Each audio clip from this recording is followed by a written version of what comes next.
نبی پاک صلی اللہ علیہ وسلم نے فرمایا 3 مرتبہ صبح 3 مرتبہ شام اعوذ باللہ السمیع العلیم 3 دفعہ یہ پڑھو، اور 1 دفعہ سورۃ حشر کی آخری 3 آیات هو اللہ الذی لا الہ الا هو عالم الغیب والشہادۃ هو الرحمن الرحیم۔ اعوذ باللہ من الشیطان الرجیم ہے نا، اس کو پڑھنا ہے اعوذ باللہ السمیع العلیم من الشیطان الرجیم۔ فرمایا 3 دفعہ اس کو پڑھو اور 1 دفعہ سورہ حشر کی 3 آیتیں، 1 دفعہ صبح اور 1 دفعہ شام۔ صبح کیا ہے، شام کیا ہے؟ تو اعلیٰ حضرت بریلوی فرماتے ہیں صبح سے مراد ہے آدھی رات ڈھلنے سے لے کر سورج نکلنے تک، آدھی رات ڈھلنے سے لے کر یعنی تہجد کا ٹائم سے لے کر سورج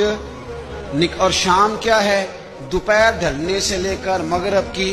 آذان تک، یہ شام ہے۔ اب سن لیں، یہ ترمذی کی حدیث ہے سیاستہ کی، نبی پاک نے فرمایا جس نے 3 مرتبہ اعوذ باللہ پڑھی اور 1 بار سورہ حشر کی آخری 3 آیتیں پڑھی، 1 دفعہ صبح پڑھے 1 دفعہ شام پڑھے،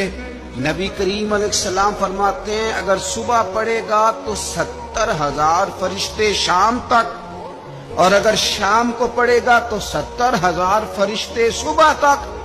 پڑھنے والے بندے کی مغفرت کی دعا مانگتے رہیں گے۔